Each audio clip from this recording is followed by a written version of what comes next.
mai kalai ki a kalakau, mai ka pailuna ka pailalo, na au māku ai taupo, na au māku ai ke ao, na e tūpuna pauloa plei taupo, panopono a plei ke ue. Ho mai e ke, ho mai hero anu ia, ka pula pula no ana i ke au nei e. E na au mākua mai kalai ki a kalakau, mai ka pailuna ka pailalo, na au mākua i taupo, na au mākua i ke ao, na e tūpuna paulo a palei taupo, pano a kai ke ue. Ho mai e ike, ho mai helo anu ia, ka pula e no ana i ke au nei e. Aloha e, aloha e, aloha e, aloha.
Aloha, and thank you for joining us for Hui No's Annual Juried Exhibition. What a whirlwind year this has been. Thank you for standing by us and supporting the Hui. We couldn't do it without you.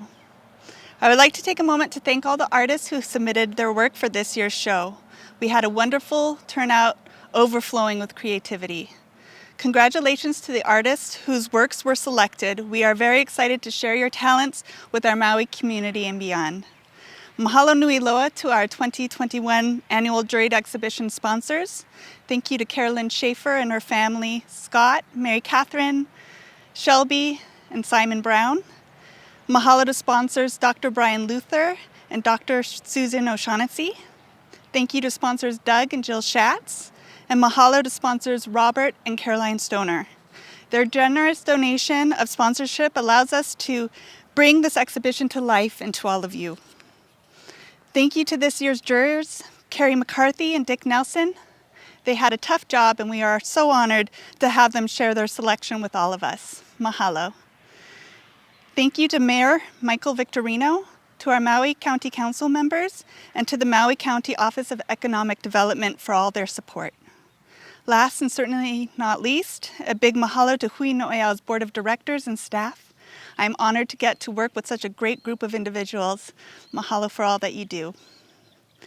Thank you to our donors, students, and patrons, and a special mahalo to Hui Exhibitions Coordinator Josephine Burgel Gentile and Roberta Weisenberg for working so hard to put on a beautiful exhibition. We hope you enjoy this year's Hui No 2021 Annual Juried Exhibition. Mahalo. My name's Kari McCarthy, and I'm an oil painter now. About 35 years ago, I began studying color with Dick Nelson, long before I was a painter, and it applied to my other job, which is graphic design, which I've been doing for a long time. Took classes from Dick here at the Hui, started at the Hui in 1988, and I'm a painter because of Dick, and I'm a painter because of the Hui, so I'm happy to be here, coming full circle. And studying color with Dick, we both speak a similar language. I took these classes long before I was a painter, so I was applying it to graphic design, and I felt like it was a wonderful education that I didn't know what else to do with. And it took an advanced color class with Dick and that I was in with several professional artists, and they all gave me a hard time and said I should be painting and I shouldn't whine, I should paint. So I did, and that was 20 years ago, and I've probably taken Dick's color class over and over, 7 or 8 times. I would take it again because I learned something new every time. He's a master educator and the reason that I paint. And because of Dick, I see the world differently, and I'm happy to be here at the Hui, surrounded by amazing art. Jurying is a new experience for me, a challenging one. It was painful to reject so many beautiful pieces of art and wished I could have put them in my van instead of letting them go home, but such is life. You have to pick, you have to narrow down to fit the walls in the Hui, so that's what we did, and I think it's a fabulous show. I'm honored to be working with Dick. I defer to him on most things because he knows a lot more than I do, and he's been at it for twice as long, but I look forward to continue learning. I've had no introduction. There's not much I can say about myself after Kari, but I was blessed. In 1960, I was able to go to Yale and study with Joseph Albers, the color master of the world, and to him I owe everything. I have a little difficulty speaking because I've had a stroke, but I think that the show is a marvelous tribute to our installer, who has done a magnificent job making every piece important. And we have soup to nuts. We have abstracts that follow the abstract expressionists. We have pointillists. We have impressionists, everything you could ask for. And I think if we focused in on a few. Good idea. Okay. I'll let you start. I'd like to start with this one here by J. Wilson. It's a print, but it is produced by a computer, the only one in the entire show. On the cutting edge of computer, you think that the computer does everything, but he has arranged through textures, through devices such as looking like it's done in pastel. It defies the person looking at it to see that it was done by a computer. Well, the computer only follows his lead, and his lead was directed by sound principles of art. Marvelous. I'll start with this piece here. Carla Gangini. I think the composition is strong. To me, it has most of the visual phenomena that I've studied with Dick in it. It's got transparency, translucency. I love the use of the color palette where it goes from the warms, goes from warm into it, just that hint of the blue, which I think is perfectly placed. It makes the whole piece sing. And it's a unified piece, abstraction, something I wish I could do. I'd also like to put it in my car. It's a remarkable work, and reminiscent of glass also, fabric. I just see all kinds of different textures in it, but I think the use of color and tonal qualities are just magnificent.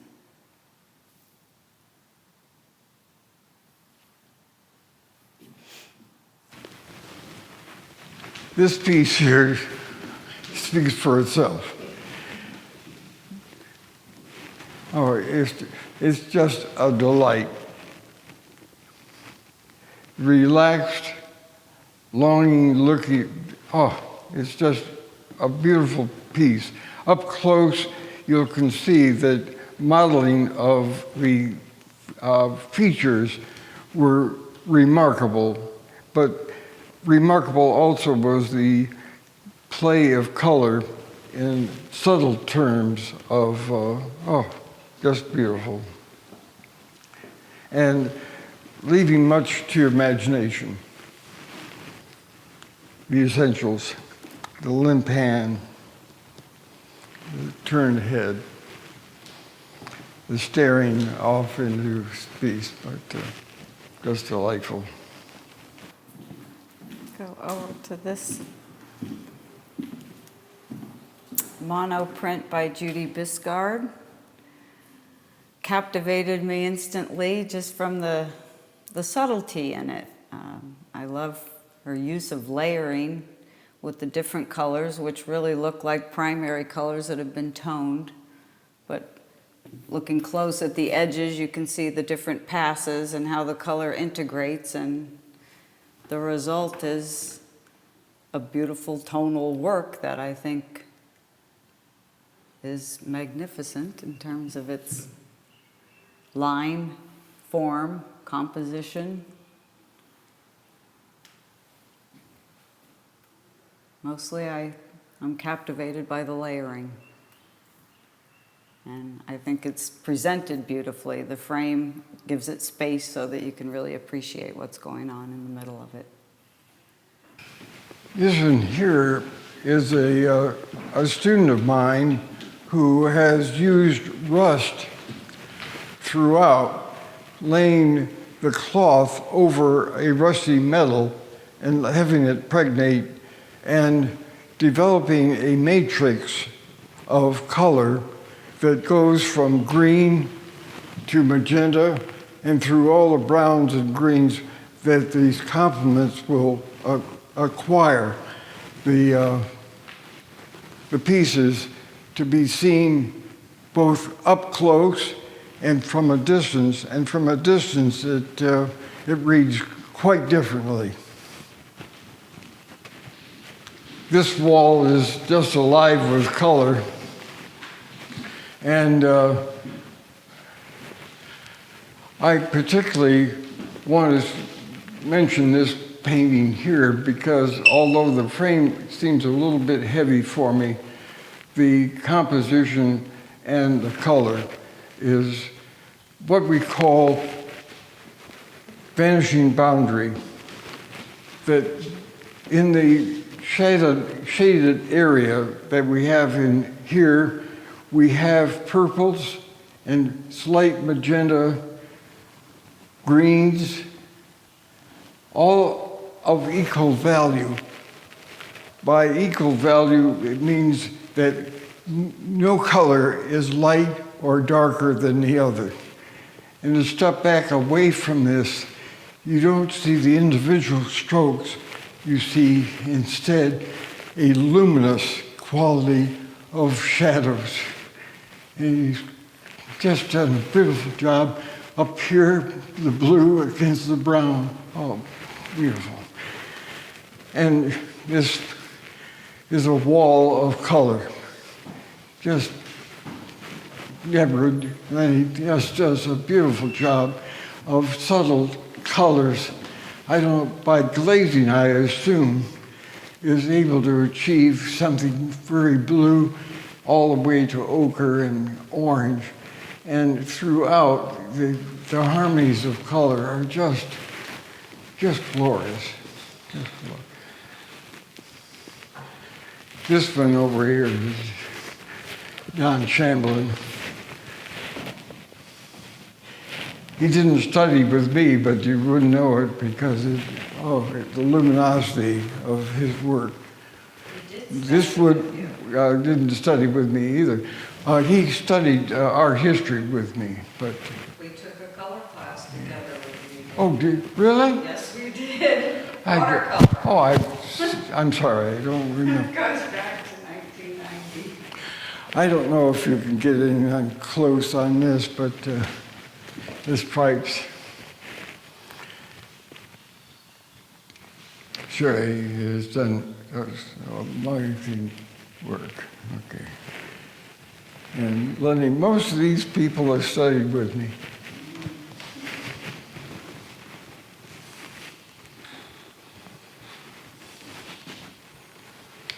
The luminosity, you can see in this work also the equal value, the vanishing boundary.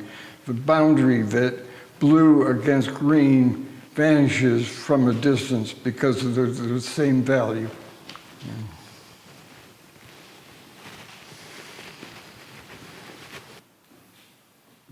And I'll just continue with praising the installation in this room. The whole installation's amazing, but to see this wall and see the color relationships, the whole wall sings. Thank you for the beautiful installation. This abstract here catches my eye for the same reason Dick was referring to those, and that is the equal value.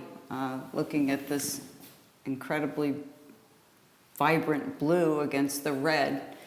You see it up close. If you stand way back, it just glows as one color. And her use of soft edges, veiled parts of the abstract that allow your eye to go back into it, but each area that's soft has got just magic luminosity from, again, equal value. She's using a mint color of green here against grays and peaches, and close up we can differentiate those colors. From a back it just glows, and it's a remarkable piece. What a delightful piece of material which is transparent and which modifies the colors behind it, and all the way through is just beautifully done. I don't know how they get all of this texture into it, but notice how it holds together in the subdued colors of, just beautiful.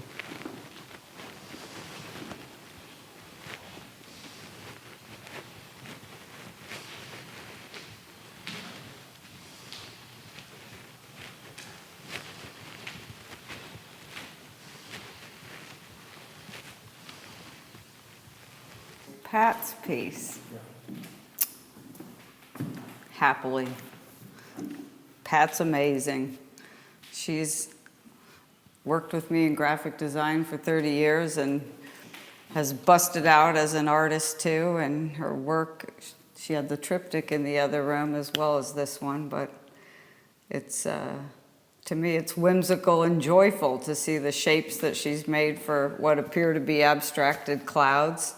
Again, each one is luminous, and her use of color makes them look like they're three-dimensional. Shading on the bottom, but getting really close up into one of these, you can see that there's so much color in it, and what I admire about it is I think they're clouds, and I love the fact that they're full of color and not white.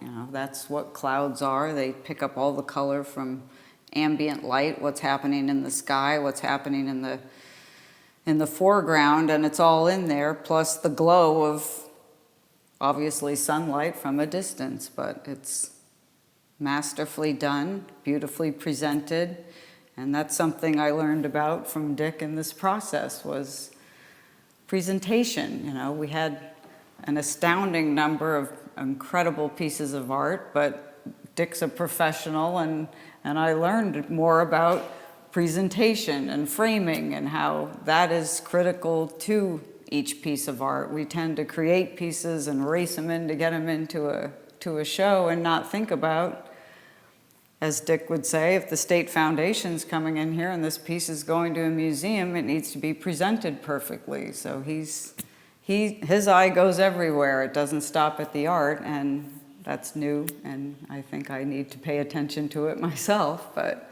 you know, in looking at this piece, it takes all that into account. And now, I would like to suggest that we ask 3 questions in going through the show. What was the artist trying to do? Did he do it? And was it worthwhile? And we compare the 2 landscapes of mountains, and a whole different set of criteria are brought to this one that is equal to this, but in a different way. Here, what are we trying to do? Well, we're trying to show it more realistically, more of the atmosphere as we go from the dark to the light. To the light is taking us back in the atmosphere. The atmosphere is no importance to Pat, but Tracy tends to take a red cloud, never have seen this before, and repeats it down here. And it holds together so beautifully. So both are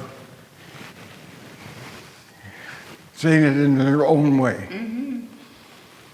And if this person tried to introduce some of this into it, it wouldn't work, and vice versa. I would just conclude with saying how much I appreciate the installation and all the work that went into it, because the gallery space looks beautiful, and I hope everyone gets to see it.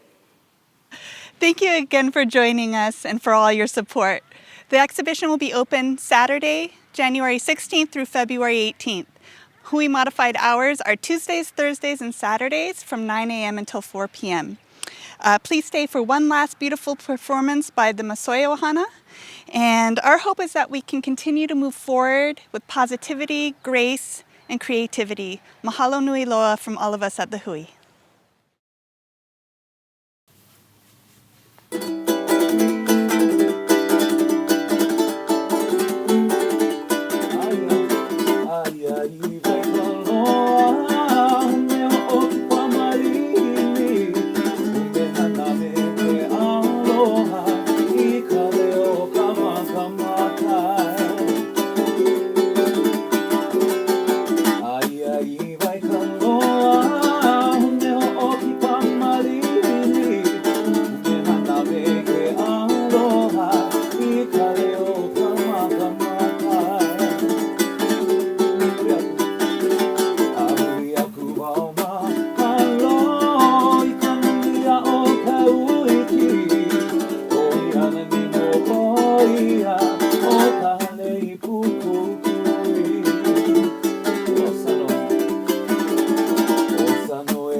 Mali